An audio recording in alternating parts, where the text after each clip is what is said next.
Bonjour à toutes et à tous et bienvenue dans ce nouvel épisode de Tour Zéro. Aujourd'hui, on va parler de notre semaine dans Flesh and Blood, comme d'habitude, puis on va parler des bonnes manières à table.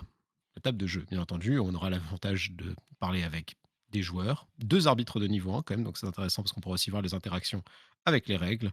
Et ensuite, on aura nos sections habituelles, c'est-à-dire la decklist, le point de règle. Et vu qu'il n'y a pas de point Living Legends cette semaine, on va leur faire deviner une carte. Donc restez bien jusqu'au bout, ça va être fun. Alors je suis accompagné, comme à notre habitude, de Croissant et PDPU. Comment ça va les gars? Hello. Bah, ça Très va très bien. bien. Super, super, hein, content de tourner encore cet épisode et de voir qu'on a de plus en plus de gens qui regardent et qui commentent, apprécient notre contenu. Donc c'est super cool de voir que bah, ça trouve un public, on va dire, que ça résonne chez les joueurs et ça fait super plaisir. Et puis on a quand Ouais, même un la même. public qui a bien envie de vous faire jouer marchand, hein. Moi je dis ça, je dis rien, mais Ouais, j'ai Pas un peu assez peur là encore, pas assez. sur le Discord. Au moment où on enregistre cet épisode, donc c'est avant l'armory de Play-in de ce jeudi, ce sera le jeudi 20, je crois, un truc comme ça. ouais, Ouais, c'est jeudi ça. 20, donc Mmh. c'est avant le jeudi 20. On n'est pas encore aux 10 réponses dont il y a besoin, mais j'ai peur que si on n'y arrive pas pour ce jeudi, ce soit pour la semaine prochaine. C'est Donc, large. donc je pense ouais, on va devoir aller essayer de gagner Yoji avec Janice. Ça va être marrant. Mmh. Ça va être technique. Moi, j'ai confiance en vous les gars. Bon, et toi PDPU, comment vas-tu? Bon, très bien, très bien. J'ai vaguement essayé de jouer Genis et de builder des decks, mais c'est technique quand même, hein. C'est Mais en bien, vrai, tu, ça va. tu te prépares. Tu sentais que ça Ouais, allait venir, que c'était obligé, je donc du coup je t'as fait vas-y, je m'organise, teste. Ah, je pense je qu'il me faut là, prépare hein. psychologiquement. Ouais. Bah, et du coup, comment s'est passée ta semaine de Flesh and Blood? Parce que tu as testé Genis, mais à part ça? Alors, jeudi dernier, du coup, il y a eu, une armory à play-in comme d'habitude. Comme j'avais vraiment la flemme de jouer Chain, j'ai monté, vraiment en speed un Dromai, où j'ai rien inventé. J'ai pris une liste sur, Fab, TCG là. Le principe du deck, c'est que le deck ne joue littéralement que des cartes rouges, et du coup tu joues que les dragons à 1 et à 0 et tu bouilles-bouillites, enfin genre du Dromai quoi. Et en vrai, le deck était vachement cool. J'ai fait 3-1. Ma seule défaite, c'est contre, Poésie qui jouait Chain et qui a eu de la chance parce que le tour où il fallait pas qu'il laisse sous le Reaping, il a eu sous le Reaping. Du coup, bah, bon, ce sont des choses qui arrivent. En vrai, ça c'est la game, c'est pas joué là-dessus, mais, ça a fait et je l'ai trollé un peu là-dessus. Ensuite, ce week-end, dans la continuité de l'épisode précédent, où on a beaucoup parlé des valeurs des cartes et tout, on a essayé de monter un Genis avec, Croissant qui essaierait d'optimiser au maximum la valeur des cartes et des trucs mathématiques et bah, ça a pas marché. Genre, on a affronté Ira une fois sur Talisha et Ira a fait: «Regarde, je fais mieux que toi». Donc on a fait: «Ah merde». Et ensuite, hier, il y a eu un tournoi du coup à Play-in en construit et j'ai fait 3-0 avec Dromai encore et voilà. Je suis content parce que il ne me manque plus qu'un dragon en Marvel et je les ai tous. Il me manque un Yendorei et c'est bon, je les ai tous. Let's go. Du coup, après, tu vas Voilà. pouvoir passer au moment où tu les prends en 4 exemplaires, c'est ça? Non, non, non, ça suffit. En vrai, un ça me suffit amplement parce que je trouve que c'est suffisamment de bling, pour que ce soit pas trop, tu vois? C'est-à-dire qu'avoir des invocations dans le deck que tu sors pas de leur pochette, mais qui sont quand même des Marvel et que ça se voit un peu, mais que c'est quand même dans la pochette, je trouve que ça fait très: «Regarde, j'ai de l'argent», tu vois? Alors que c'est pas le but. Le but, c'est juste de dire: «Regarde, j'ai de jolis dragons». Non! Mais moi, c'est parce que je les trouve jolis les cartes. Au Oui, début, mais je si voulais tu les pas les trouves jolies, il faut prendre. des invocations aussi, elles sont stylées. Non, non, mais je m'en fous de ça, je m'en fous. C'est pas ça qui est important, l'invocation, je la joue, je la recouvre avec un dragon. J'ai pas besoin de savoir qu'elle est jolie. Parce qu'il y a que moi qui la vois la carte, en fait. L'invocation dans ma main, il y a que moi qui la vois. Donc en fait, si elle est moche, c'est pas très grave. Par contre, je veux que sur le board, il y a un beau dragon. Il reste C'est plusieurs vrai, tours, mais il est joli, tu vois? je comprends. Ah, l'argument est valide, hein, là, je Eh, En c'est vrai, ça. j'ai le même argument et si un jour je me remets à jouer beaucoup de Romaille, je reprendrai les dragons Marvel et j'en prendrai qu'un pour la même raison. Donc, Mmh. Là, c'est juste que là, j'ai lâché tous les miens parce que je ne joue plus Dromai en ce moment. Il y a des decks qui m'intéressent plus et qui me procurent plus de fun. En fait, je me rends compte que j'ai envie de tester plein de choses, mais que j'ai pas le temps de le faire. Parce qu'il n'y a pas tant de tournois que ça. Genre, j'ai beaucoup de tours dans ma vie, mais il n'y a pas assez de tournois en fait. Donc, T'as comme le je temps, joue mais pas pas ou les très peu sur opportunités, quoi. Tamichar, c'est un peu ça. C'est un peu ça, ouais. Et du coup, t'as fait quoi de ta semaine dans ces tests, là, dans ces Euh, expérimentations? Il y a eu laquelle qui est sortie? Alors, moi, j'ai pas fait de blitz cette semaine, enfin pas de tournoi, parce que j'ai fait l'erreur jeudi dernier, pour ceux qui connaissent un petit peu LoL, de me dire oh, il y a la semaine 2 des groupes du championnat du monde de League of Legends. Le jeudi, c'était le groupe de Fnatic, qui est l'équipe dont je suis supporter en Europe. Donc j'ai fait, bah, avec mon meilleur pote, on va aller regarder. Ils étaient en 2-1, ils avaient montré des très belles choses sur la première journée, c'était super, ils vont gagner, ils vont se qualifier, trop bien. Ils ont fait 3-0, ils ont fait des parties exécrables et j'ai regretté de ne pas être à l'Armory de play-in pour jouer en blitz. Mais sinon, à part ça, j'ai fait du coup une armory mercredi dernier à Uchronize en construit. J'ai joué à cette occasion Azalea. J'ai fait 3-1 en me retrouvant en finale contre une Lexi Ice qui jouait Death Dealer. Donc c'était vraiment le match-up, le match au sommet. Euh, et en plus, c'était très très drôle parce que on fait le toss. Mon adversaire le gagne. Il dit je vais commencer. Et donc on rigole un peu, ouais, le duel de Ranger, tout ça, c'est cool et tout, machin. Il commence et il fait ah bah tu vois, on en parlait, ça peut arriver. Et là il fait pitch pour Shock Charmers, pitch pour Shock Charmers, pitch pour Shock Charmers, Arsenal. Donc 0 à voilà, c'était marrant. Et moi, je regarde ma main, je suis deuxième, donc théoriquement, après une super brique comme la sienne, je peux avoir la tempo et faire des trucs. Et là, je regarde ma main et je fais, bah ouais, tu vois, on en parlait, Arsenal à toi. Voilà, donc c'était super cool. Les 2 premiers tours, c'était bien marrant.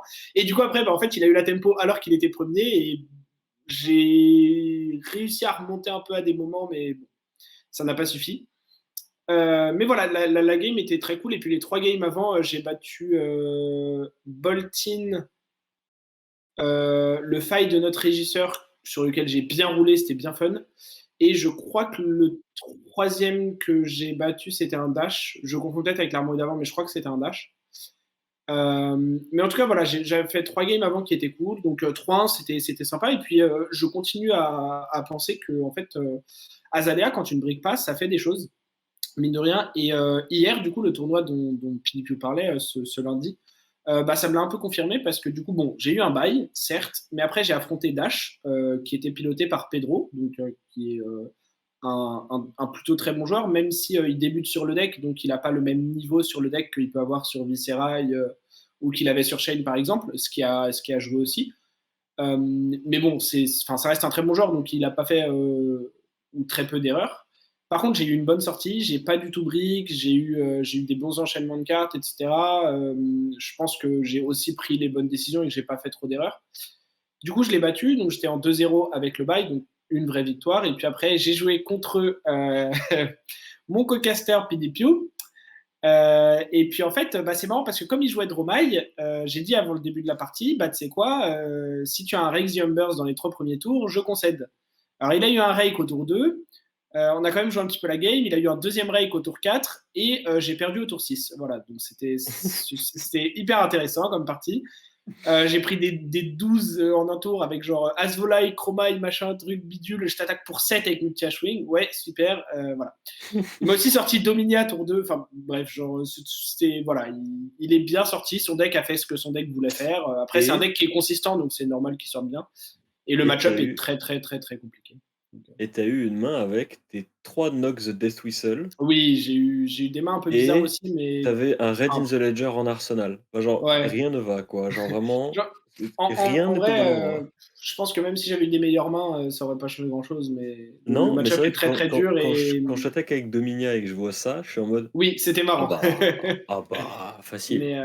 Mais la version de mon deck est pas techée pour battre Dromai parce que je pense que même si je tech pour, ça augmente pas énormément mon pourcentage, donc je sais pas à quel point ce serait pertinent à faire. si jamais Azalea a un gros tournoi ou quoi, mais voilà. Et du coup, juste pour finir rapidement, il y a effectivement PDQ qui l'a dit, on a fait des petits tests sur Genis qui n'ont pas été très concluants, mais qui m'ont donné moi pas mal d'idées pour essayer de monter. Alors au départ, j'ai voulu monter Ira, après je me suis dit que j'aimais pas trop Ninja quand même, dans pas mal de mécaniques de classe et ce vers quoi la classe avait tendance à aller.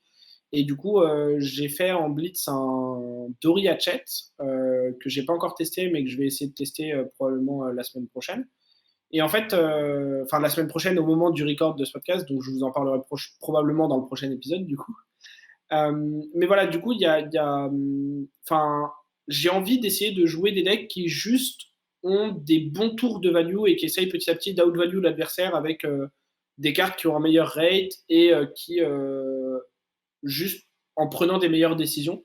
Parce que c'est aussi ce que je retrouve chez Azalea d'une certaine manière, et j'en parlerai peut-être plus dans un podcast autre. Mais voilà, du coup, il y a cette idée, comme on l'a vu dans le dernier épisode, de regarder la valeur des cartes et de regarder bah, quand on en joue deux et qu'elles ont chacun quatre, bah, c'est mieux que quand elles ont trois, etc. Et d'essayer de faire des decks sur cette base-là. Donc je me mets à mettre des Wounded Bulls dans tous mes decks, c'est super drôle. Et voilà. Et du coup, on a aussi commencé un document avec PDQ où on essaye de faire la valeur bah, de toutes les cartes du jeu en fait et de leur donner une note, de faire leur valeur mathématique, etc. Et du coup, quand on aura un peu avancé dessus, je pense, s'il est d'accord évidemment, parce que je ne suis pas seul dépositaire de ce document, que on le partagera peut-être à des gens qui le souhaitent dans la commune, qui voudraient le regarder et tout, pour bah, pouvoir partager les informations parce que c'est toujours bien de pouvoir faire grandir la commu et d'améliorer le niveau de jeu global des joueurs, je pense. Et deux, qu'on puisse aussi avoir potentiellement des retours de gens que ça pourrait intéresser, parce qu'on a peut-être des cartes qu'on a notées complètement, enfin, d'une façon complètement fausse et où on se fourvoie complètement. Donc voilà, pour l'instant, c'est encore un petit projet dans l'œuf, mais c'est un truc qu'on a commencé à faire et enfin, c'était vraiment super sympa de regarder d'un point de vue très mathématique et très arithmétique toutes ces cartes-là et de se dire, bah, en fait, cette carte, elle est bonne et de se demander pourquoi on la voit pas plus, pourquoi celle-là, on la voit plus alors qu'en fait, elle est pas si bonne, etc. Et voilà. Ouais, c'est toujours super Voilà, voilà. intéressant de passer en revue un peu les cartes qui existent dans un jeu de toute façon. Enfin, c'est toujours un truc qui est vraiment ce moment où tu construis un deck, où tu fais que ça et tu regardes juste, au lieu de te dire je regarde ce qui existe déjà, tu fais qu'est-ce qui existe tout court? Genre, qu'est-ce qui Ouais. existe genre dans tout le jeu? Qu'est-ce que je prends et tout? Et moi, je trouve que c'est un des moments que je préfère dans le brewing de deck et dans le deck Mm. building. C'est vraiment super intéressant. Donc voilà, ça, en tout cas, ça a l'air d'être une bonne semaine. Vous avez l'air d'avoir fait des trucs super intéressants, les gars. Donc, Mmh. voilà, clap, clap, clap. Un petit clap, clap. Et on va parler maintenant de notre sujet principal, c'est-à-dire les bonnes manières à table. Enfin, bonnes ou mauvaises, hein, du coup. Et pour moi, je sais pas ce que vous en pensez, mais déjà, les bonnes manières, ça commence sur déjà la façon dont on dit bonjour, genre le fameux bonjour, bonne chance, etc. à l'adversaire. Genre, pour moi, genre, j'arrive à une table, il y a un peu ce côté, c'est genre un peu superstitieux où tu dis bonjour à ton adversaire, genre have fun, mais t'as pas forcément envie de lui dire good luck, tu vois, parce que tu dis non, c'est déjà trop un jeu de chance, je vais pas te donner le micro-pourcent de chance que je peux te donner en te disant ça, là, tu vois. Donc, est-ce que vous avez, c'est ça, est-ce que vous avez déjà une petite phrase de salutation ou quelque chose comme ça, vous, quand vous voyez quelqu'un, justement? Bah, je vais commencer. Alors déjà, moi, je suis complètement différent en fonction de la typologie de tournoi. Dans le sens où, à une armory, par exemple, je vais être, relativement accueillant. Enfin, genre, je vais dire bonjour, je vais vérifier que c'est bien mon adversaire. Généralement, on s'installe, mais je sais que un des trucs les plus importants, notamment sur les gros tournois, enfin les tournois avec plus d'enjeux et souvent plus de joueurs, le truc que je vérifie avant même de dire bonjour, c'est d'être sûr que mon adversaire est bien la personne que je suis censé affronter Ouais. et après ça, je dis bonjour à la personne, enfin genre, je suis pas d'un caractère très sociable et j'ai tendance à être assez, comment dire? Assez, Froid. bah, droit et un peu froid, sur les games. Du coup, généralement, avant même que la partie commence, je suis souvent déjà un peu bloqué et je dis bonjour et ça suffit, en fait. Je m'attends pas à ce qu'il me souhaite bonne chance, je lui souhaite pas bonne chance et voilà, en fait. On est là pour jouer, mais par contre, moi, c'est après Je généralement que je délie les ah ouais. noms. Je disais, je trouve que comment il y a un peu ce côté, tu sais, vous savez, quand tu commandes un Uber et que tu demandes le nom de ton chauffeur, bah, je trouve qu'il y a un peu ce côté-là dans les tournois où tu arrives et tu commences à arriver, tu fais, Mmh. Tu es bien Michael machin chose et tout. Ouais, ça va. Ouais, c'est ça. Ça me fait un peu ce feeling-là de j'ai trouvé mon Uber au moment où je trouve ma table. Bah, Bah, après, en fait, ouais, vas-y. en fait, moi, c'est un truc tout con, c'est, le tournoi de mon adversaire, j'en ai pas grand-chose à faire. Je veux qu'il se passe dans les meilleures conditions et que ça se passe bien pour lui. Mais je veux avant tout que le mien se passe bien, en fait, parce que c'est moi qui joue et en fait, en demandant le nom à mon adversaire, ce qui pour moi est le plus important, c'est éviter d'avoir fait une erreur et donc de me Mmh. retrouver à une table qui est pas censée être la mienne, d'avoir prendre des pénalités, enfin, tout ce genre de trucs-là donc Mmh. c'est moins genre par rapport à la personne que par rapport à moi que souvent, je pose cette question, avant de dire bonjour. Mais je sais pas ce que tu en penses, Croissant? Moi, je suis d'accord. Après, alors récemment, j'ai j'ai fait très, très, très, très peu de tournois, au-dessus du stade d'Armory puisque j'ai beaucoup, beaucoup, beaucoup, beaucoup arbitré. Donc c'est vrai qu'on voit des choses Flex, aussi, vas-y, flex. d'un non, mais c'est juste que du coup, on voit des choses d'un angle peut-être un peu différent aussi et que du coup, bah, je pense que dans mes games actuellement, enfin, déjà parce qu'on est en Armory ou en on-demand, mais en plus parce que ça fait un moment que j'ai pas eu ce côté, je joue mes games pour les gagner et pour aller le plus loin possible dans mon tournoi parce qu'il y a une importance. Je pense que du coup, j'ai encore moins ce côté un peu à être là pour la perf que peut avoir PDQ quand il est sur un ProQuest ou sur un calling ou quoi que ce soit. Mais c'est vrai que moi, en Armory, je dis toujours good luck, je dis bonne chance, je montre à mes adversaires les rollbacks qu'ils doivent prendre. Enfin voilà, je pense que je suis trop gentil. Parce que ça me coûte des fois des games, mais je suis pas là pour les gagner à tout prix, même si je peux être salé quand je perds. C'est ce qui est un peu paradoxal, mais je peux Je être connais très ça. frustré. Non, mais je peux être très frustré quand je perds des parties, surtout quand j'ai l'impression de ne pas avoir fait d'erreur ou quand je vois pas comment j'aurais pu mieux jouer et que du coup je suis un peu frustré de la perdre sans que ce soit de mon fait. Mais à Mmh. l'inverse, je vais laisser replay mes adversaires, je vais les laisser rollback, je vais leur dire good luck, je vais limite, enfin, limite presque leur montrer des lignes de play. Alors peut-être pas à ce point-là non plus, mais voilà, genre, enfin, c'est limite moi qui leur rappelle leur tunique et tout des fois, parce que d'une part, ça me dérange pas du tout, surtout à un niveau local, parce que la plupart des gens contre qui je joue, c'est des gens que tu connais aussi un petit peu hors de la table, à force de les côtoyer toutes les semaines. Et aussi parce que moi, d'un point de vue joueur, j'ai envie que la game se passe du mieux possible d'un point de vue niveau. Parce que si jamais les gens oublient leur tunique, font des erreurs, font des misplays, font des trucs, bah la game, je vais la gagner, mais ça va pas être très intéressant parce qu'en fait, je vais la Mmh. gagner juste parce que mon adversaire joue très mal ou a des oublis ou est un peu. Voilà. Et c'est pas super pertinent. Donc moi, je sais que en tout cas, à un niveau local, je vais être très, très chill. Et puis après, tu disais comment on dit bonjour. Moi, ça va beaucoup dépendre de la personne avec qui je suis. Je sais que tu vois, je vais pas du tout agir de la même manière en m'asseyant à la table si je suis contre quelqu'un que je connais un peu moins ou qui est un nouveau joueur, ou si je suis contre PDPU ou Poison ou notre régisseur Night Crash, tu vois, où c'est des gens avec qui l'ambiance ne va pas être la même parce que je vais faire Ouais. des blagues, parce qu'on va chill, parce que voilà, ça va pas du tout être, ça va Ouais, pas du tout être forcément. le même truc. Et voilà, parce que tu connais un peu plus les gens à force de jouer contre. Et du coup, il y a un côté un peu interaction sociale au-delà de juste la partie qu'on va jouer. Mmh. Et du coup, pour répondre très rapidement sur comment j'étais quand je faisais un peu plus de tournois à un niveau compétitif un peu plus haut, euh, donc notamment les ProQuest ou le national que j'ai joué l'année dernière. Euh, je vais aussi laisser rollback les gens. C'est-à-dire que je ne vais pas être à 100% fermé au moindre rollback, au truc et tout. Mais c'est vrai que je vais avoir tendance quand même à être moi un peu plus concentré sur ma partie et du coup à moins aider entre guillemets mon adversaire parce que déjà j'ai plus envie de gagner la partie puisqu'elle est plus importante pour moi. Parce que le ProQuest, j'en fais qu'un, l'Armory, j'en fais une à deux, voire trois par semaine. Donc ça n'a pas la même importance. Et aussi parce que, bah, comme je suis beaucoup plus concentré sur moi, ne pas faire d'erreurs, mon gameplay, etc., j'ai moins le temps de m'intéresser à ce que fait mon adversaire.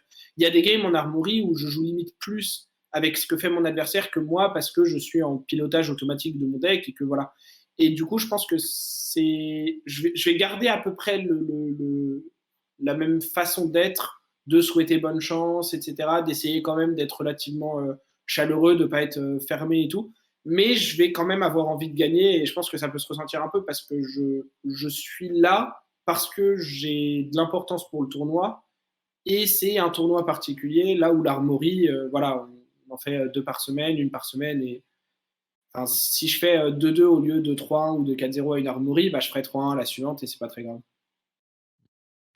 Mais c'est vrai que vous avez mis en avant tous les deux un truc que je trouve aussi très vrai et qui marche aussi pour moi, c'est ce côté différence juste de contexte. Parce que Mmh, en fait, tu y vas aussi en t'attendant de toute façon à ce que les gens soient beaucoup plus sympas, beaucoup plus ouverts, que ce soit un moment bien un peu sûr. chill où tu retrouves la communauté, tu discutes avec les membres de la communauté. Et ça, c'est quelque chose qu'on retrouve dans, en vrai, à peu près tous les jeux de cartes.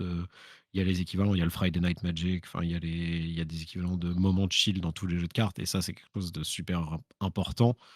Alors qu'à côté, en effet, en compétitif, dès que tu arrives en compétitif, là, il y a tout de suite un comportement différent qui se met en place parce que bah, tu as de l'investissement financier aussi, parce que tu Mmh, as payé ta place, tu as mis de l'entraînement, tu as de l'investissement personnel. Et tout de suite, tu passes moins sur ce côté. Tu passes moins sur le côté, vas-y, je suis là pour être gentil, passer un bon moment.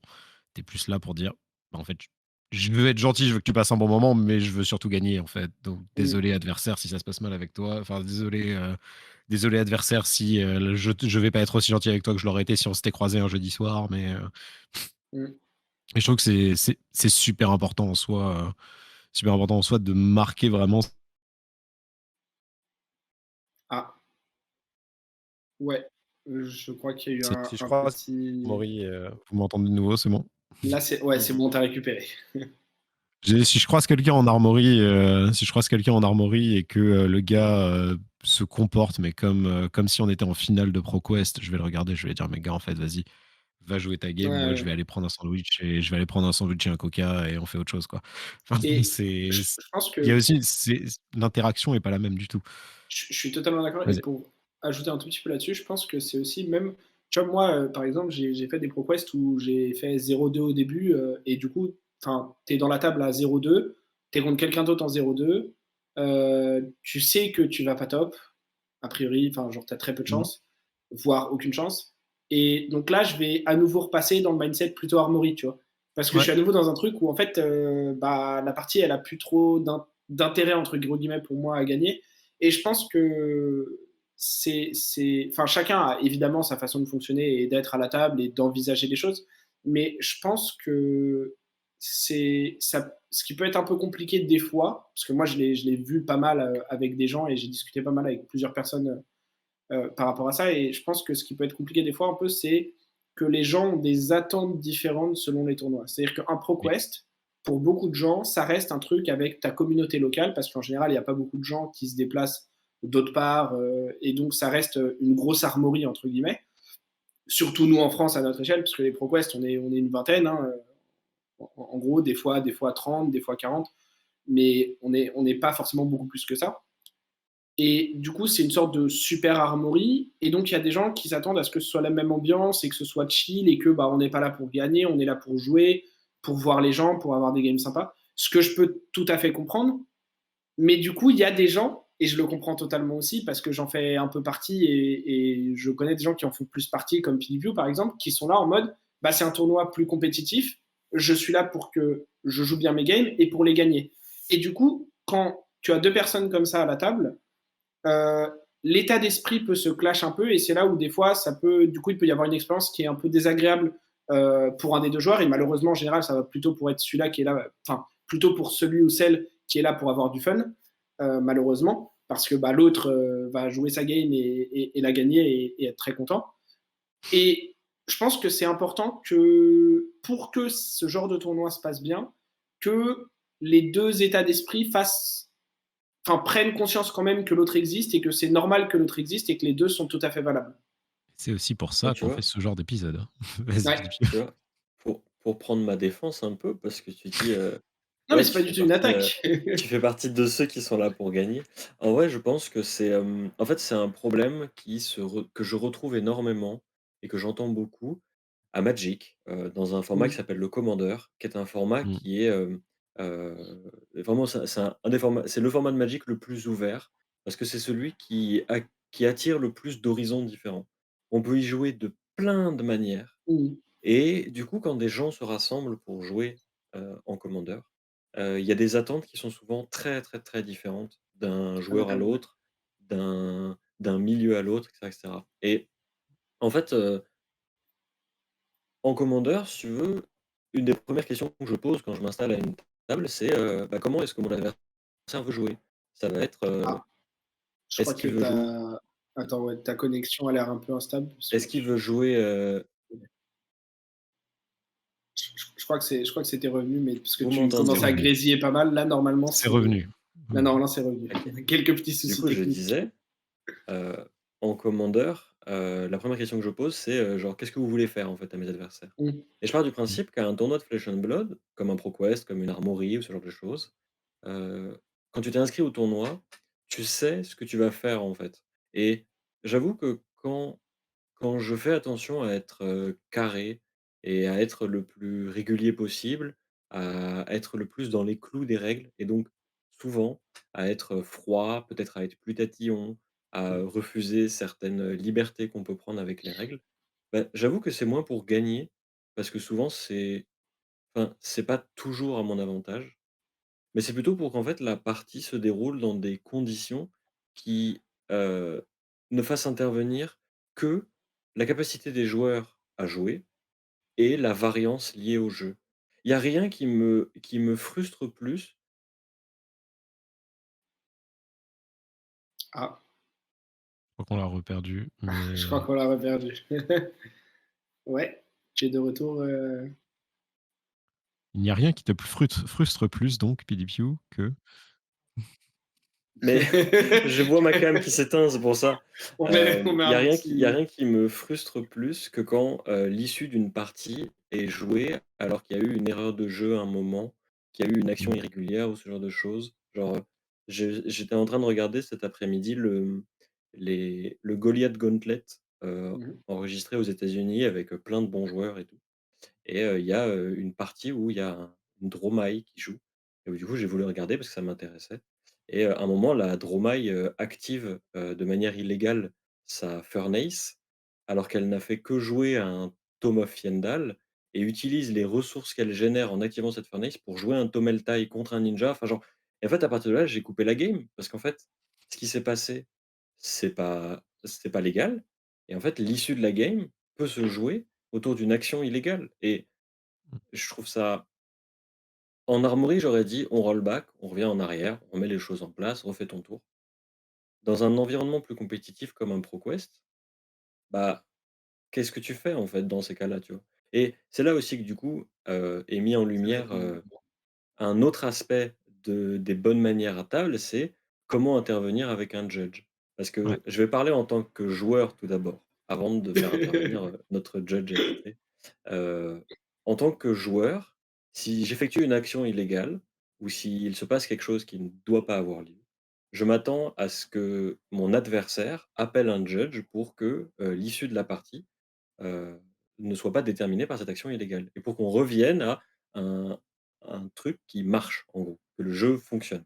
mais Mais dans le même on est sens, je vais être très, réactif si mon adversaire effectue une action illégale aussi on est et d'accord c'est d'ailleurs sur le important, fait je trouve. que en tant que judge, enfin, si certaines triggers obligatoires sont mises et que l'adversaire enfin, que tu n'as pas prévenu ton adversaire, enfin, tu n'as pas appelé un judge si ton adversaire a loupé un truc, tu peux aussi te prendre un warning, enfin, tu peux aussi te prendre des pénalités? Oui, Vas-y, alors, croissant. Vends-nous du rêve, explique-nous. non, alors déjà, juste avant de répondre à ta question, je reviens un tout petit peu sur ce que PDPU disait, qui est que, encore une fois, c'était pas du tout en mode attaque parce que je comprends totalement les gens qui sont à un ProQuest ou quoi pour, avec, l'envie de gagner et enfin moi j'en fais partie. Si je m'inscris à un ProQuest, j'ai envie de bien performer, je me suis entraîné pour, je pense que je suis bon au jeu donc j'ai envie de le montrer et qu'il y ait un résultat qui suive derrière et pas juste de me dire: «Oh j'ai fait 3 en armory, c'est super, je suis bon, j'ai battu des gens», mais d'essayer de convertir ça un peu plus. Je pense que ça reste important effectivement que les parties ne soient pas décidées par des choses illégales ou quoi que ce soit. Mais je pense que quand il y a des choses qui sont ratées, oubliées, etc., c'est pas des choses qui sont illégales et c'est des choses où en général c'est aux joueurs de décider entre eux ou avec l'accord d'un judge, ça dépend un peu de la situation, si on autorise un rollback et à ce que l'action se fasse quand même, notamment par exemple pour les compteurs de tunique. Ouais, mais Typiquement, les compteurs de tunique. Non, mais c'est un typiquement, raccourci en vrai. les. C'est un raccourci du ruling qu'aurait fait un arbitre, qui aurait remis le trigger en pile et qui aurait dit: «Est-ce que tu Oui, l'autorises?» non, mais on est d'accord. Mais du coup, c'est tout à fait normal que des joueurs n'autorisent pas ces rollbacks, surtout à des niveaux plus compétitifs. Maintenant, il y a deux choses, et après je répondrai au tal plus précisément sur ta question. La Mmh. première chose, c'est que même si ces choses-là pourraient être réglées par un judge et que le judge donnerait ce ruling-là, on peut partir du principe aussi que lorsque une action illégale est faite, bah, si les deux joueurs connaissent le ruling qui serait donné par un judge, ils peuvent rollback tout seul la game et mettre les pénalités accordées, ce qui n'est pas forcément une super chose parce que bah, il peut y avoir quand même des erreurs et des dérives par rapport à ça. Donc, Mmh. c'est toujours mieux d'appeler un judge. Mais du coup, dans l'absolu, les deux joueurs, il n'y a rien qui les empêche vraiment de s'arranger entre eux, entre guillemets, quel que soit le niveau de tournoi. Et tu peux aussi bien à un calling qu'à un ProQuest qu'à une armory autoriser ton adversaire à rollback un truc ou pas, sans nécessairement que ce soit sous l'accord d'un judge, etc., machin, en l'ayant appelé, parce Alors, que bah, juste tu peux parler à ton adversaire, en fait. Il y a je suis rien qui va, pas qui va d'accord avec changer toi ça. sur ça, tu vois? Je suis pas d'accord à 100 sur ça pour une raison Bah, il n'y a simple, rien qui c'est va changer aussi ça. en fait, non, mais moi, c'est surtout qu'il y a un côté aussi où, on va dire, on va prendre un gros tournoi, genre un Pro Tour, un machin, où tu as genre Mhm. 9 rondes à faire, et cetera. Genre toi, tu te dis: «Ah ça va, le gars a fait une erreur, ça arrive, je vais pas call un judge pour ça, on va régler ça ensemble». Mais en fait, ce que tu sais pas potentiellement, c'est que le gars a fait 25 fois une fois la même erreur à chaque ronde et que c'est pas une erreur, c'est juste le mec, bah, il profite du «Oh mince, c'est une erreur» et pour moi, c'est pour ça que c'est important d'appeler les judges aussi. C'est pour Alors, signaler ce genre de comportement que toi, tu peux pas savoir ce que c'est. Tu peux juste dire objectivement au judge: «Bah, en fait, je sais voilà ce qui s'est mhm. passé, vous pouvez le noter. Et down the line, les judges, ils verront bien si le comportement est répété ou pas. Alors ça, je suis totalement d'accord avec toi. Mais encore une fois, ça ne change pas mon point que si un des deux joueurs à la table ne considère pas l'acte comme potentiel triche et qu'il décide de le régler juste avec son adversaire et de le laisser rollback, il n'y a rien qui l'en empêche et il n'y a rien qui empêche Ouais. son adversaire de faire la même. Cela étant dit, cela étant dit, tu soulèves un point qui est important et c'est notamment pour ce point et pour quelques autres raisons dont on peut parler juste après que c'est important lorsque vous avez le moindre doute, lorsqu'il y a la moindre situation bizarre, lorsqu'il y a le moindre souci de règle, lorsqu'il y a la moindre incohérence dans votre partie, lorsqu'il y a le moindre désaccord dans votre partie, appelez un judge. Parce qu'en tant que judge, je peux le dire, sur les tournois, on est là pour ça. Notre rôle numéro un, c'est que le tournoi se passe bien pour tous les gens qui y participent. Donc, en règle générale, ça va souvent passer par vérifier les règles, l'état des parties quand on est appelé à une table, etc. Mettre éventuellement des pénalités si des gens les méritent parce que ils ont fait une action qu'ils n'avaient pas le droit de faire, mais qui leur a donné un avantage, etc. Et donc essayer de mettre des pénalités pour redonner une sorte d'égalité à la partie pour les deux joueurs, etc. Mais ces situations-là, ces situations-là en soi, sont des situations qui, pour la plupart, sont très difficiles, voire où on n'a pas le droit de le faire, d'intervenir en tant que judge à la table si on voit la situation. C'est-à-dire qu'il y a plein de choses, notamment les mistriggers beneficial, qui sont des choses où on n'a pas le droit d'intervenir. Puisque par exemple, quand quelqu'un oublie une tunique, bah, c'est un fait de jeu où un judge à côté à la table n'a pas le droit de dire hey, tu as oublié ta tunique, adversaire, est-ce que vous acceptez qu'on mette en pile le trigger de tunique pour qu'il puisse mettre son compteur. Auquel cas, l'adversaire, évidemment, aurait le droit de répondre oui ou non, comme a dit Pidipio. Mais un judge ne peut pas faire ça sur un trigger qui est bénéficial. Par contre, sur les faits de jeu illégaux, les actions illégales, les suspicions de triche, etc., ça, bien sûr, on va pouvoir intervenir. Mais du coup, c'est bien pour rappeler que, un, on ne peut pas voir toutes les tables lors d'un event, parce que bah, on n'est pas assez pour être un derrière chaque table.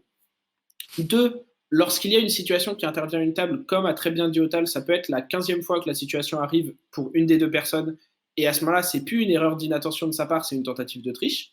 Et si vous réglez juste avec lui en le laissant rollback, il ne va pas prendre le warning, voire la disqualification qu'il serait supposé prendre, et il va pénaliser la partie pour le joueur suivant qui ne s'apercevra pas que c'est une action illégale, et il va gagner en ayant triché dans sa partie, ce qui est très désagréable et ce qui n'est pas positif ni pour le jeu, ni pour les joueurs ou joueuses suivants. Et vous avez de toute façon, lorsque vous avez le moindre doute, la possibilité d'appeler un arbitre, même pour quelque chose qui est très minime. Parce que nous, ça va jamais nous embêter de venir répondre à une question. On est là pour ça. Et donc, n'hésitez vraiment pas à le faire parce que c'est ça qui va permettre, et c'est là où je rejoins ce que disait PDQ, c'est ça qui va permettre de la façon la plus assurée possible l'intégrité de votre partie. C'est-à-dire que c'est important qu'une partie, surtout à un niveau de compétition, enfin un niveau de tournoi compétitif et encore plus professionnel, c'est-à-dire les ProQuest et au-dessus, c'est important que la partie se déroule dans les règles du jeu, parce que les règles, elles sont conçues pour une raison. Mais si vous faites comme ce que vous pouvez faire en armory, de laisser rollback vos adversaires, de vous arranger entre vous sur comment on gère une situation, etc., bah, potentiellement, vous pouvez sortir du cadre de ces règles et gérer une situation de la mauvaise manière. Et donc, la meilleure façon d'être sûr que la partie se déroule comme elle est supposée se dérouler, même s'il y a des erreurs à un moment, et qu'elle soit remise du mieux possible à son point initial, c'est d'appeler des arbitres. Parce que c'est eux qui sont compétents et qui connaissent les rulings, les penalties, etc., à mettre en fonction de la situation qu'il y a eu. Et je vous en supplie, appelez-les, pas juste lever la main en attendant qu'il y en ait un qui regarde. Appelez judge, appelez arbitre s'il y en a, parce que dans les gros events, non mais faut quand même dire que dans les gros events, le nombre de fois où j'ai vu en fait des arbitres qui en fait sont en train de regarder ailleurs parce que bah du coup ils sont en train de faire leur boulot, de vérifier que tout se passe bien sur toutes les tables, et en fait ils voient pas qu'à une table il y a un gars qui a levé la main et qui reste à lever la main pendant 2-3 minutes. Si vous pouvez, appelez le judge, les amis, appelez-les. Et comme tu l'as dit, il faut pas hésiter à les appeler parce que vous êtes là pour ça, vous avez votre but à vous, c'est que le tournoi se passe bien pour tout le monde. Faut pas hésiter s'il y a normalement, surtout un tournoi de niveau du coup pas trop Armory, parce que déjà Armory, normalement, il n'y a pas forcément de judge. Mais quand vous commencez à aller dans des tournois façon ProQuest et autres, il faut vraiment pas hésiter. Et votre adversaire, normalement, doit pas hésiter non plus, en fait. Faut Ouais, pas c'est partir ça. faut pas partir du principe, je vais faire ça, le mec va se sentir insulté parce que ceci. Je rejoins ce que tu disais tout à l'heure, PDPU, sur quand je fais un tournoi à ce niveau-là, je pars du principe que mon adversaire connaît les règles du jeu et aussi est là pour les mêmes raisons que moi et avec les mêmes connaissances du jeu que moi. Et en effet, moi, si je joue à un tournoi de type ProQuest et autres, et que bah, mon adversaire fait un truc pas net, même si c'est un truc où je sais que le mec a pas triché, mais je vais comme le signaler aux arbitres, je pars du principe que bah, tant pis pour lui en fait, genre, je Bah, c'est préviens ton les droit, en fait. arbitres et c'est mon droit et il est pas censé le prendre mal, et en effet, il ferait la même chose pour moi. Il y a pas de souci. Moi, ça m'est arrivé en top 8 de ProQuest, j'ai involontairement pioché une carte de trop. On aurait juste pu la remettre sur le dessus du deck et c'était réglé. On a call le judge. Le judge a donné la pénalité qu'il fallait et on a remis la situation comme on était. Je l'ai pas mal pris. Enfin, au contraire, quand j'ai vu que j'ai pioché une truc de trop, j'ai regardé l'adversaire, je lui ai dit du coup on call judge et voilà, on a call le judge. Genre évidemment que c'est et pourtant c'était une erreur tout à fait normale de ma part. Enfin, c'était vraiment juste j'ai tiré et j'ai mis 5 au lieu de 4. Enfin voilà, ça arrive. Bah, on le voit souvent, ça, c'est une erreur qui arrive beaucoup C'est en ça, vrai. c'est Enfin, ça courant. va très très vite. Sachez-le, ça va très très vite l'erreur de piocher 5 cartes au lieu de 4. Je l'ai On fait s'en une rend fois, pas je le compte. fais plus, je peux vous assurer. Mais voilà, tu vois, et ça, c'est typiquement le genre de truc, bah, je sais que moi, ça m'est arrivé de faire cette erreur. Mon adversaire a call le judge, bah, ok, ça fait partie du jeu, je m'attendais à ça et il n'y a pas de souci. Et inversement, bah, j'estime que s'il avait fait la même chose dans l'autre sens, bah, j'aurais aussi call le judge et il n'aurait pas eu Et, grand-chose à redire non plus, quoi.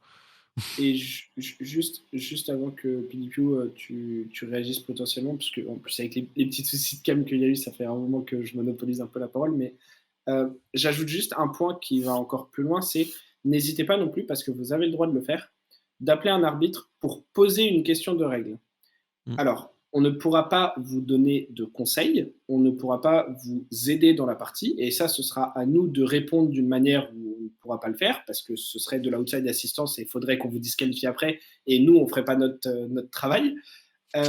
Et donc, il y a des fois où potentiellement la question que vous allez poser ou la manière dont elle sera posée, on ne va pas pouvoir vous répondre, et ça arrivera.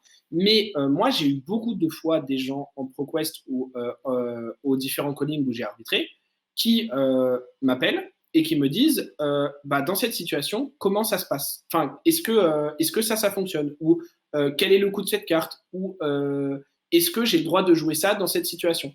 Et si ma réponse peut être quelque chose de clair par rapport à la question claire qui m'a été posée et que c'est pas de l'outside assistance, je vais pouvoir la poser. Et ce qui est très bien dans ces cas-là, c'est que du coup, ça va éviter pour les deux joueurs d'avoir une situation potentiellement illégale, d'appeler a posteriori, qu'on leur dise bah oui c'était illégal, qu'on mette un warning ou un truc ou voilà, parce que c'est plus dur pour nous de récupérer la situation parce qu'on doit faire des rollbacks, etc. pour revenir à un point dans la partie où les deux joueurs sont à égalité, où il n'y a pas eu d'avantage gagné, etc. C'est pas toujours facile à faire, donc c'est plus de travail pour l'arbitre et potentiellement des situations qui ne peuvent pas être complètement revenues en arrière et donc une situation un peu défavorable pour un des deux joueurs, ce qui est très négatif aussi.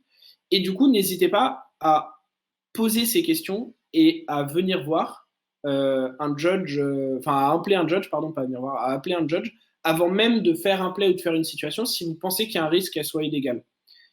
Et de la même manière, quand un judge a donné son avis, n'hésitez pas à faire appel, parce que Mmh. c'est un droit en tant que joueur et joueuse que vous avez, c'est de faire appel à une décision. Alors évidemment, si c'est le head judge du tournoi qui vous donne une décision, vous ne pourrez pas faire plus appel que ça. Mais ça arrive que les arbitres se trompent. Ça Ouais. arrive. Et ça arrive même que les head judges se trompent. Et ça arrive qu'on ait des situations qui soient mal arbitrées. C'est arrivé à Otal, par exemple, lors du calling de Lille, malheureusement. Et ça arrive. Mais ça va C'est pas grave. arriver une partie minime de fois. Il faut comprendre que, voilà, malheureusement, on n'est pas parfait en tant qu'arbitre non plus. Mais en tant que joueur et joueuse, plus vous allez utiliser l'outil qui est à votre disposition, que sont les arbitres, plus vous allez pouvoir faire en sorte que les parties se passent dans une bonne intégrité compétitive et dans un bon état d'esprit pour les deux joueurs, sans triche, sans suspicion, sans etc. Ouais, parce que Mmh. on peut avoir l'habitude des jeux virtuels, genre à la Hearthstone ou autre, où il y a pas besoin d'arbitrage parce qu'au final, soit c'est des bugs, soit les choses se résolvent toutes seules et donc on voit bien soi-même si comment ça marche ou pas Mm, et on n'a pas forcément le réflexe d'appeler cette personne qui est l'arbitre pour dire: «Bah, en fait, du coup, est-ce que je peux le faire ça?» parce que et mm, pourtant, c'est vrai que c'est un gain de temps, assez massif et pour tout le monde et Mmh. vas-y, PDPU, Bah, tu allais ce qui est intervenir. amusant, c'est qu'on a un peu dérivé des bonnes manières à la table sur, les bonnes manières de se comporter, si on peut dire ça comme ça, pendant un tournoi. mm, Mmh. Heu, En vrai, moi je trouve que c'est un débat qui est très intéressant parce que, heu, la principale différence souvent qu'on perçoit entre des joueurs dans un environnement compétitif, ça va moins être, la qualité du jeu, le déroulé d'une partie, le deck choisi ou que ça ce genre de choses, mais plutôt la façon dont un joueur se comporte et interagit avec, son adversaire, les arbitres, les autres joueurs, le déroulé d'un tournoi et cetera et cetera et bah, c'est des choses qui s'apprennent, je pense. Maintenant, je commence à avoir un petit peu d'expérience dans juste la pratique des tournois, mais je sais qu'il y a pas mal de joueurs, notamment en France, enfin, qui nous écoutent entre autres, qui sont assez novices dans les tournois. De manière générale, et là, je vais un peu parler aussi en mon nom, même quand un adversaire, peut paraître, froid, peut paraître, parfois distant ou, volontairement, comment dire? Être peu loquace à une partie. Mmh. C'est moins souvent parce que la personne, elle est désagréable ou qu'elle est pas là pour s'amuser ou elle est là pour que ce soit carré, droit et propre et tout, mais genre, par exemple, moi, par exemple, quand je suis, froid à une table et c'est volontaire, genre vraiment je le cache pas, il y a des environnements, des tournois où je vais volontairement être froid, voire presque glacial, où, je parle pas, je fais mes choses, je fais le strict minimum en fait. Hem, En fait, de mon point de vue, ça fait partie du jeu, et en fait, si mon adversaire est pas prêt pour que je sois comme ça, bah, en fait, c'est à lui de s'entraîner Mmh. et en fait, je pense que c'est important de différencier la volonté que peut avoir un joueur d'être froid, d'être une tombe, en fait, de laisser paraître le moins d'informations possible avec, des situations qui seraient à notre désavantage. Par exemple, si mon adversaire est froid, mais que je trouve qu'il fait des trucs un peu bizarres, bah, en fait, je pense que c'est important en tant que joueur de se rendre compte que, les règles et le jeu est derrière nous et en fait, si notre adversaire fait des choses qu'il n'est pas censé faire, en fait, il y a de bonnes raisons d'appeler un arbitre et mm. le plus important dans un tournoi et vraiment genre c'est vraiment ce qui fait qu'un tournoi se passe bien, qu'une journée se passe bien et qu'en fait une défaite est moins désagréable, c'est entre autres d'avoir le support d'un arbitre quand une situation s'est passée bizarrement ou quand, il y a Mmh. des choses qui sont bizarres. J'ai entendu souvent des joueurs, à qui on dit, «Waouh, il y a tel joueur, il a pris, plein de warnings parce qu'il faisait n'importe quoi, les arbitres le regardent de très près et tout» et le joueur dit, «Ah bah, moi je l'ai affronté et j'ai rien dit, je pensais que c'était normal». Il dit: «Bah Mmh. non, faut pas faire ça». Ah bah, ouais. Hem Ouais, c'est et c'est en fait, c'est c'est important parce que de mon point de vue, c'est remettre entre les mains de son adversaire et son honnêteté, l'issue de la partie et je dis pas qu'il faut Mmh. pas avoir confiance en son adversaire, loin de là, parce que l'essentiel des joueurs sont là pour passer un bon moment. Heu, mais ce que disait Croissant, c'est, heu, l'intégrité de la partie, elle est maintenue par les arbitres, entre autres et par les joueurs avant tout, mais elle est soutenue par les arbitres et en fait, il faut en profiter. C'est vraiment une chance qu'on a dans les tournois d'avoir des arbitres, d'avoir des gens qui vraiment sont dédiés au fonctionnement pur du tournoi et mmh, heu Mmh. et je pense que les solliciter, interagir de manière cordiale avec eux et tout ça, ça fait partie des choses, en fait, qui rendent une partie d'un tournoi agréable et qui donnent envie d'y retourner aussi aux joueurs qu'on a affrontés ou qu'on mmh, a rencontrés et cetera Mmh. Mmh. et ouais. Ouais, tu vois, par exemple, sur la situation, on parlait tout à l'heure où il y a eu une erreur d'arbitrage sur mon truc, le fait d'avoir eu justement l'arbitre après qui est venu me voir, enfin le head judge qui est venu me voir, qui m'a dit: «Ouais, au fait, je me suis trompé sur ton calling, je suis vraiment ton ruling, je me suis vraiment désolé».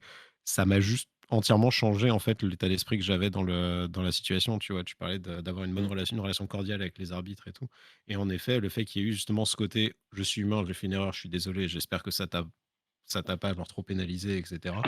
Je trouve que ça rajoute vraiment un degré, bah, ça montre justement qu'il y a un vrai côté d'intégrité Mmh. dans l'arbitre, puisque justement le fait qu'il reconnaisse son erreur et qu'il y ait pas ce côté un peu d'ego de, «Non, c'est moi les règles et tout», alors que c'est pas du tout ça. Les gens, enfin les arbitres sont juste des gens qui sont là pour aider et cetera et le fait qu'il y ait ce genre de comportement justement, je trouve que c'est encore mieux parce que ça rajoute vraiment enfin, ça rajoute quelque chose de très positif, à la Mmh. compétition en général.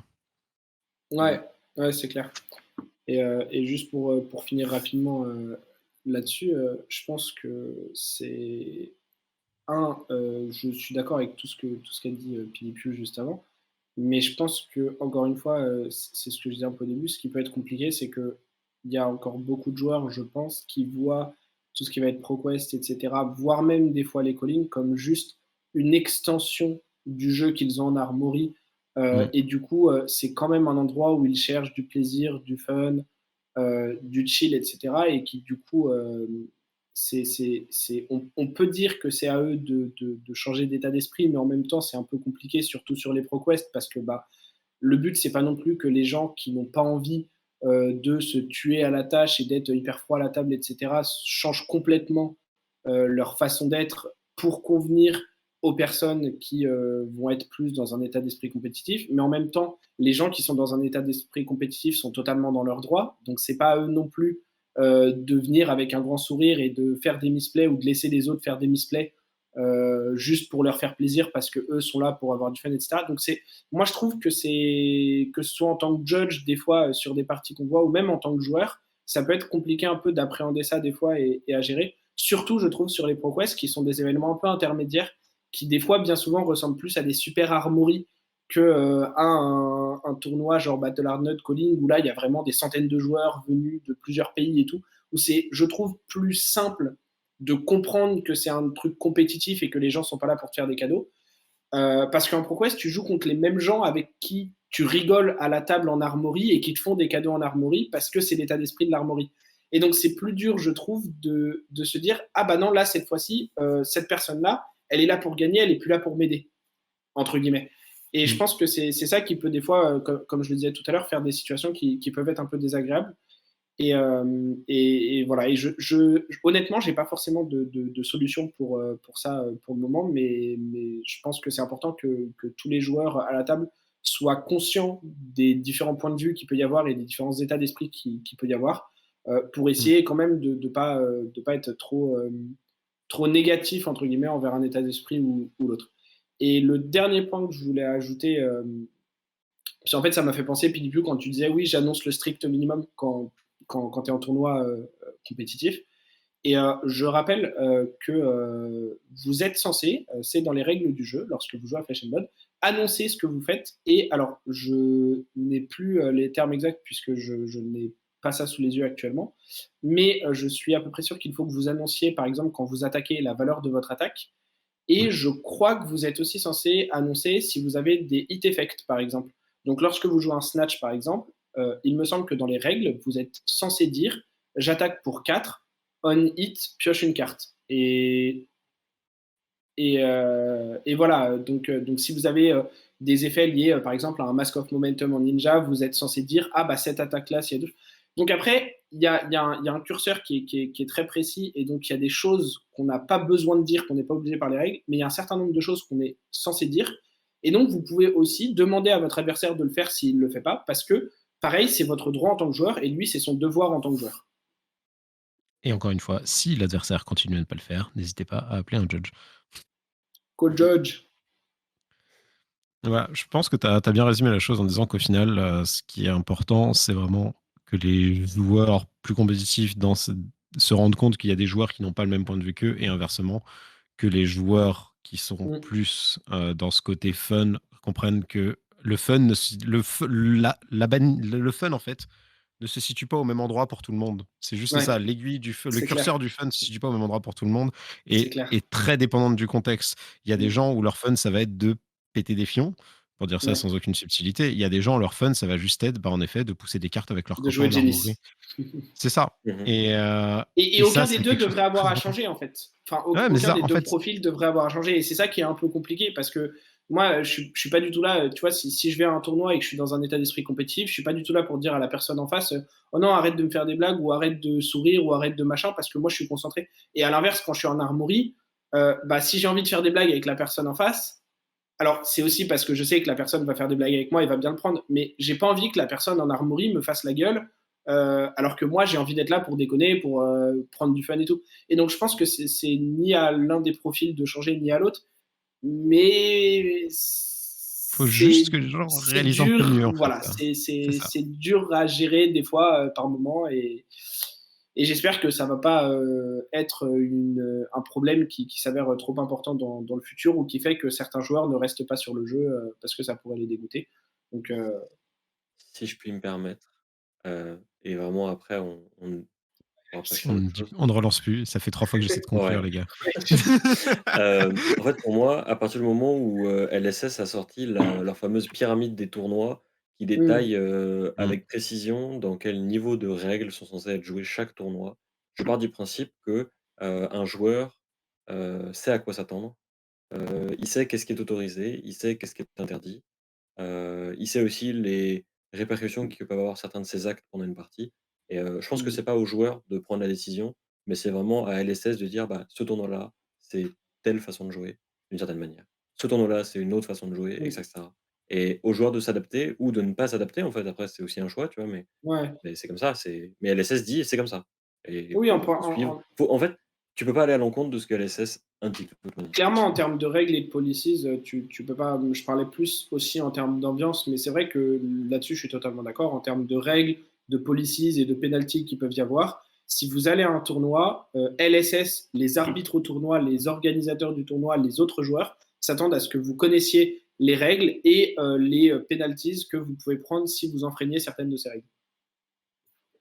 Du coup, quand vous allez à un tournoi, essayez de savoir à peu près à quel type de tournoi vous allez pour ne pas même vous être déçu et passer un mauvais moment, parce que c'est très facile d'arriver à un tournoi où on se dit ça va être fun et au final tu te rends compte sur place que les gens sont tous en mode tryhard et du coup tu vas pas lever la tête du guidon et tu seras très déçu. Donc en fait ça, essayez de savoir dans quel type de tournoi et dans quel milieu vous allez vous engager en fait quand vous arrivez à une compétition, à un événement ou autre.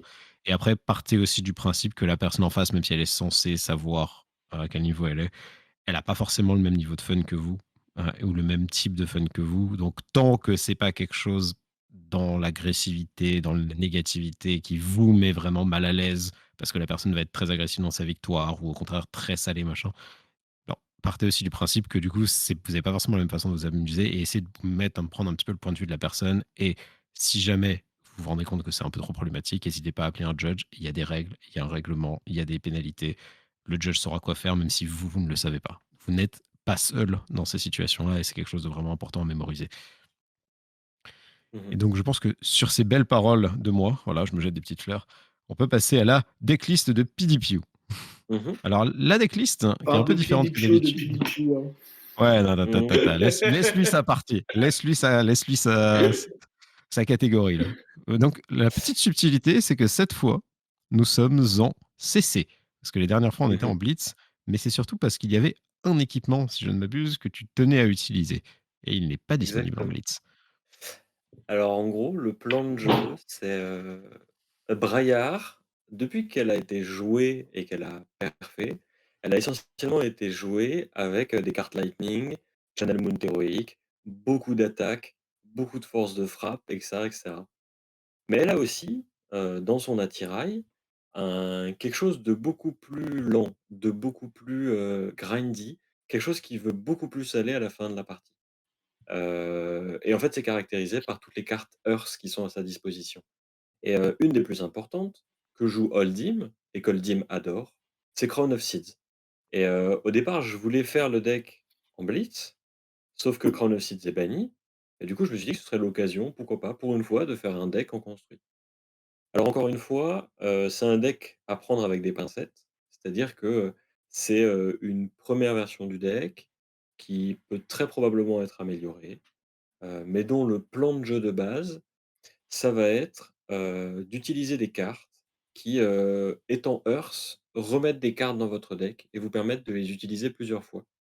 Donc, la carte emblématique de cette idée-là, c'est Evergreen, qui est une attaque qui, lorsqu'elle est jouée de l'arsenal, après avoir attaqué, retourne dans votre deck.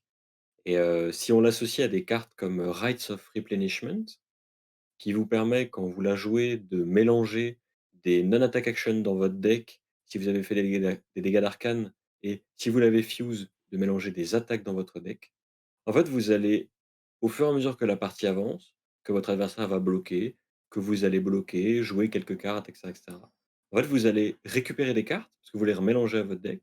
Vous avez mis les bonnes cartes de votre arsenal dans votre deck avec Crown of Seeds.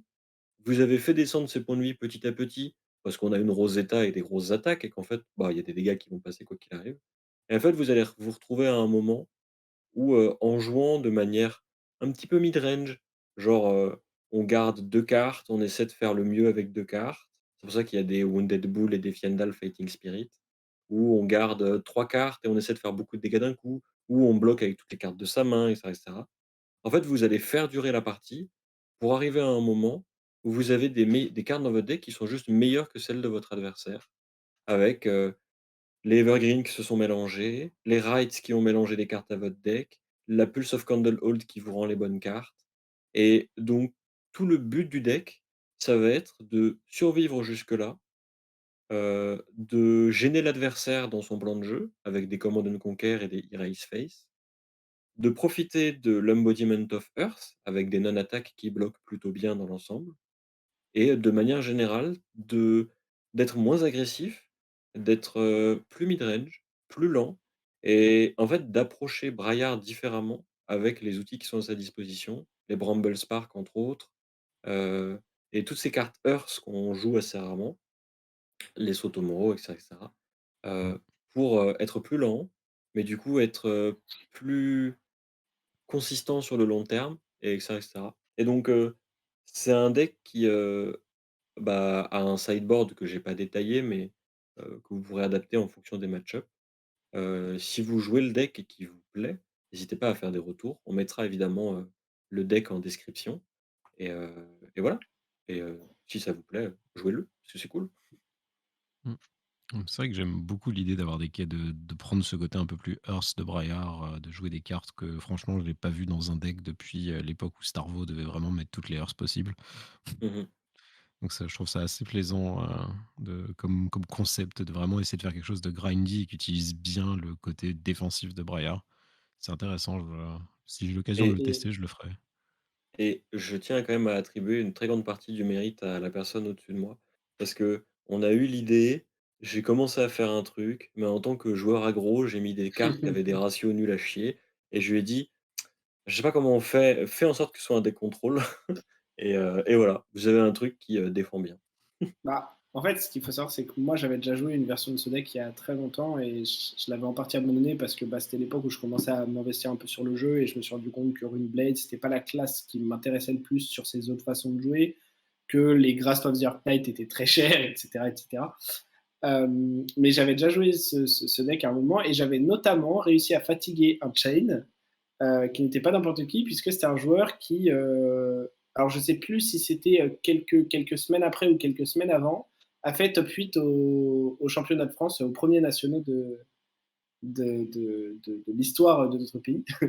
Et donc voilà, après, c'était un moment où les gens en France savaient moins bien jouer, on était beaucoup plus débutants, et voilà. Mais ouais, je pense que le deck a du potentiel. Je pense que, comme beaucoup d'archétypes, de decks, de héros, c'est quelque chose qui n'est pas exploré parce qu'il y a quelque chose chez Braillard qui fait ses preuves et qui fonctionne et qui est très Mmh. bon. Du coup, en fait, les bons joueurs qui savent deck build et qui savent jouer ne vont pas s'intéresser à une version comme ça parce qu'ils sont pas du tout sûrs que ça marche, parce que c'est beaucoup de travail, beaucoup d'investissement, etc. Alors qu'ils peuvent juste jouer Oldhim ou jouer Briar Lightning Moon Heroic. Et donc, de fait, s'il n'y a pas de bons joueurs qui s'y intéressent, bah, il ne va pas y avoir de bonnes listes, il ne va pas y avoir de bons résultats, etc. Je ne dis pas que le deck serait tier 1 si des bons joueurs le jouaient, pas du tout. Mais ça contribue au fait que ce ne soit pas un deck qui puisse vraiment exister et se populariser. Mais ça ne veut pas dire qu'il est nécessairement mauvais. Donc, comme a dit PDPU, testez-le, essayez-le. C'est vraiment une autre façon de jouer le héros et ça a un côté vraiment sympa et je trouve que c'est. Enfin, moi personnellement, j'aime beaucoup tous les decks qui sont mid-range et contrôle où tu défends un peu, tu attaques un peu, voilà.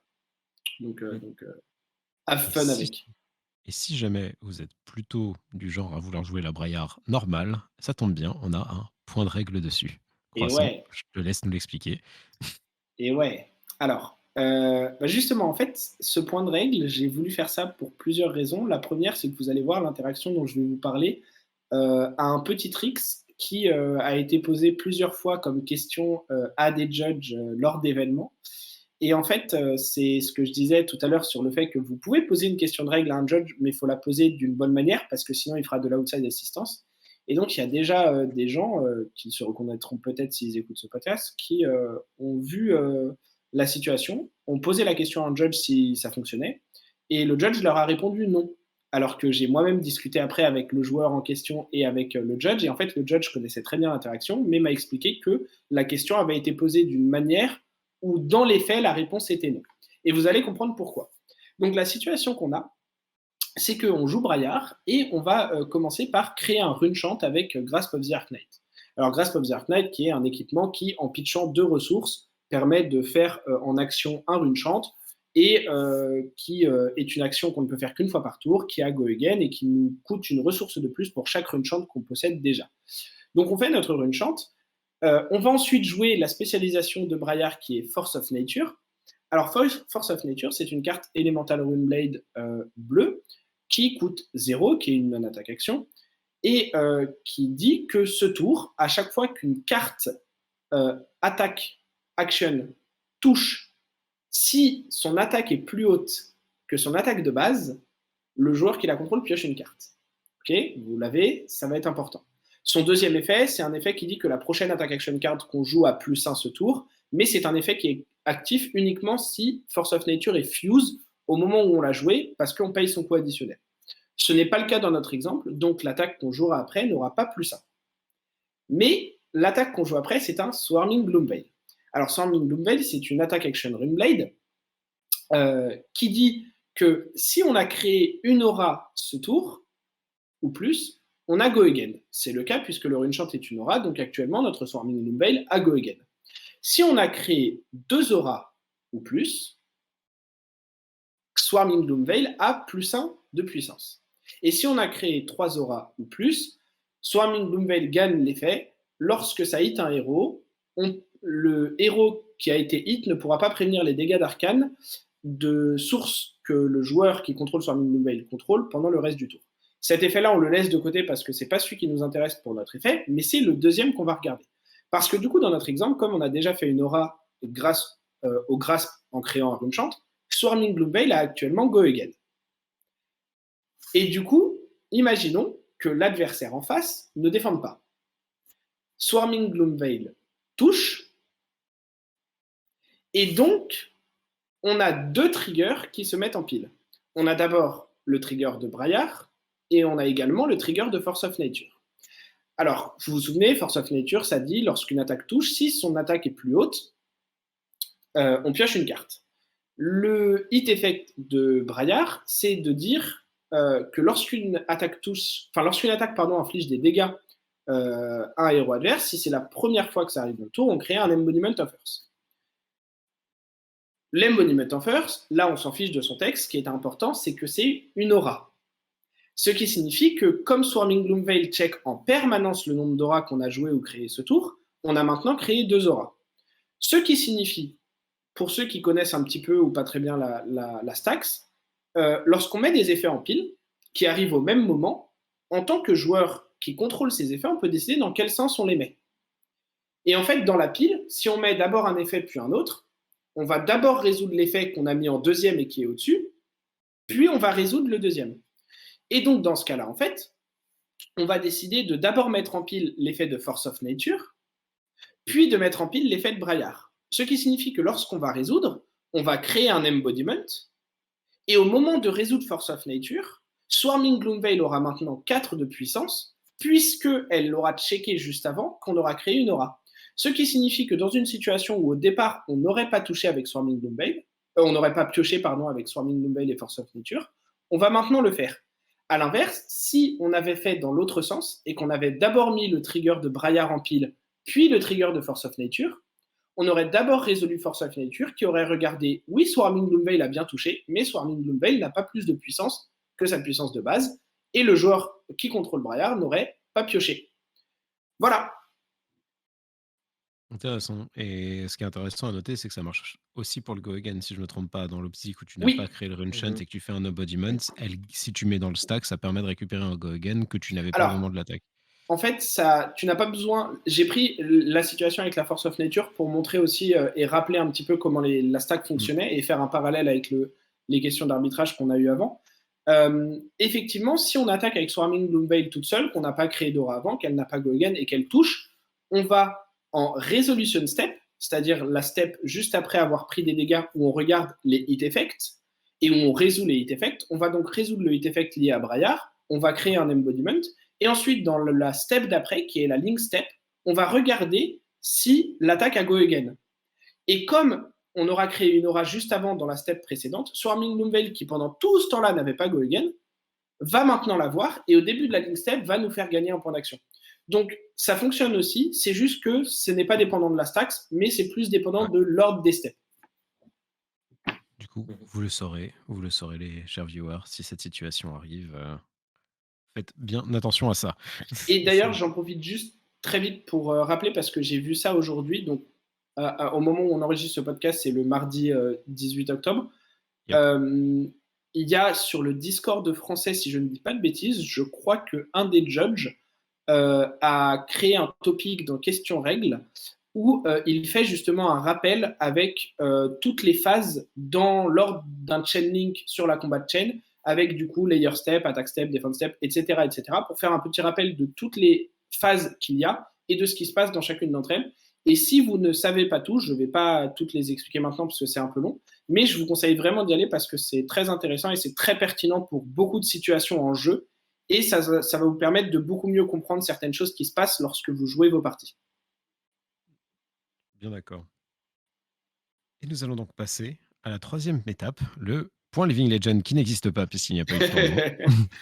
Je suis focus là. Ouais. Et du coup, je vais vous expliquer les règles. Nous allons vous faire deviner une carte. Je vais commencer par vous donner le texte de contexte, le petit texte en bas qui est fun. Okay. Texte d'ambiance, merci, j'arrivais plus à trouver la traduction. Vous avez, en fait, si vous trouvez uniquement avec le texte d'ambiance, vous avez 5 points. Vous avez une chance chacun. Il y a des points. Vous avez, du coup, ça commence à 5 points.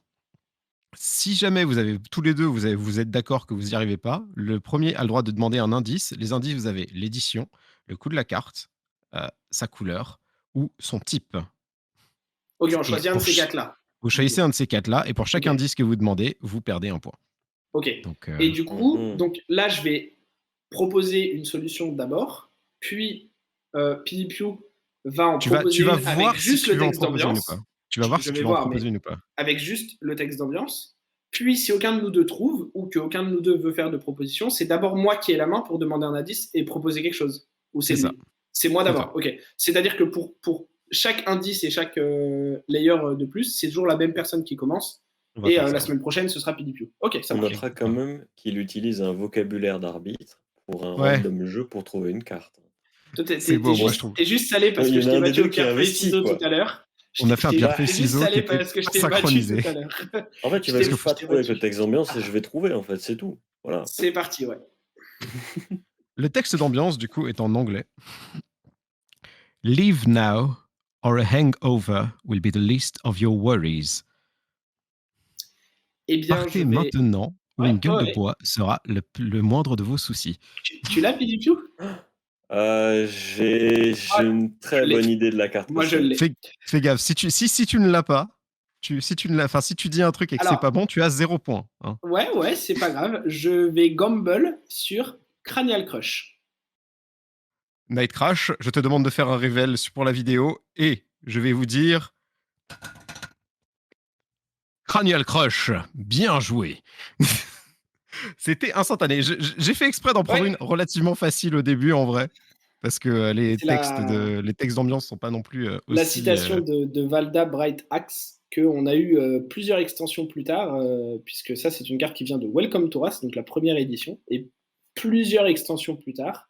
On a enfin eu le révèle de la gentille et charmante Lady qui est sur l'artwork et qui nous parle de défoncer des crânes dans le texte d'ambiance, puisque c'est un héros qui est sorti dans Everfest depuis et qui malheureusement, j'ai encore essayé de faire un deck tout à l'heure et Ça pas marche pas. grand-chose Hein. à en faire pour le moment. C'est Il un faut peu dur. savoir que je l'avais pas du tout, hein. Vraiment, Tu moi l'avais pas du tout? j'allais Ah, moi, dire This j'ai Rounds des on ça. Me. Ah ouais? Ah, Moi, des gens qui boivent des bières non, mais j'étais à peu près sur Everfest, tu vois? Genre, c'était du genre dans la ouais. taverne, tu vois? Mais je pensais pas que c'était genre une carte de welcome qui fait référence à un héros qui est sorti dans Everfest. Je suis en mode: Je sais plus si This This Rounds Rounds on on Me a Me. un texte d'ambiance. Je crois que oui, Il me mais je semble crois que que c'est un le truc en rapport texte il me avec semble que le texte est l'exclusion. suffisamment court pour, que, il y ait des textes d'ambiance. En fait, souvent, tu reconnais une carte qui a un texte d'ambiance à la longueur de son texte de Ouais. règle. Genre Alors des Swarming fois, Gloomhaven, il y en a pas de plein texte qui d'ambiance. oui, clairement, mais En des fois, il y en effet, a aussi This plein Rounds on qui Me en a une. This Rounds on ouais, Me Ouais. a un texte d'ambiance. Un texte ouais. de Lexi Ah bah, tu qui vois? est. Et c'est ce que Et ça, c'est vrai que cet artwork est quand même très très cool. Genre l'artwork de This Bien Rounds sûr. on Me est quand même ah très oui, très c'est ça, cool. c'est cheers to the good times with good friends. C'est Mmh. ça. Ah voilà, du coup ça en fait un que je vais pas Oh, pouvoir vous faire deviner il une est autre fois. joyeux. Franchement, je m'attendais à ce qu'on galère un petit peu plus et que la section soit plus longue, mais c'est pas grave. Ça me donne C'est juste bien, envie Bah, d'en ça il est va refaire trop faire une et chaud. cette fois je chercherai un truc plus tricky. ça Il va est trop faire chaud, il a rêver. gagné 5 points, c'est tout. La prochaine fois que c'est moi qui commence, je vais dire la mauvaise carte et il va regagner 5 points et puis voilà. Let's go. Let's go, let's go. Non, non, moi j'ai confiance. J'ai confiance, vous allez faire, ça va être un beau challenge. Mmh Bon, mh. eh bien, sur ce, les amis, nous allons finir notre épisode. Du coup, je dis merci à toutes les personnes qui nous écoutent. Toujours plus nombreux. Pensez bien à vous abonner à la chaîne sur laquelle vous écoutez pour être au courant de quand on fait des nouveaux épisodes, quand on fait des annonces hors épisode, parce que ça va venir à un moment ou à un autre, vous inquiétez Mmh. pas. N'hésitez pas à rejoindre notre Discord, le lien sera dans la description. Comme ça, justement, vous pouvez interagir avec nous plus facilement, nous proposer les points de règle, nous poser des questions simplement, voir vous postez vos médications de decklist, par exemple, si vous testez les decklists de PDP ou les choses comme ça. Vous pouvez aussi nous faire vos retours en direct comme ça. On est toujours aussi sur Go Marchand. Non, je déconne parce qu'en fait, normalement, l'épisode sortira après que vous ayez fait l'armory. Donc, C'est pas Ouais, sûr. mais c'est pour C'est pas celle sûr. d'après. je suis sûr que oui. Ce sera peut-être la semaine prochaine. Mais en tout cas, merci en tout cas à tout le monde. On sait que vous êtes là, vous êtes au rendez-vous. On lit tous vos commentaires toujours. Moi, ça me fait chaud au cœur de voir tout ça, de voir que le travail qu'on fait, ça vous fait plaisir et que ça vous permet de passer un bon moment aussi avec vous, avec nous. Donc, merci à tous et à la semaine prochaine. Mmh mh. Ciao tout le monde. Salut à tous.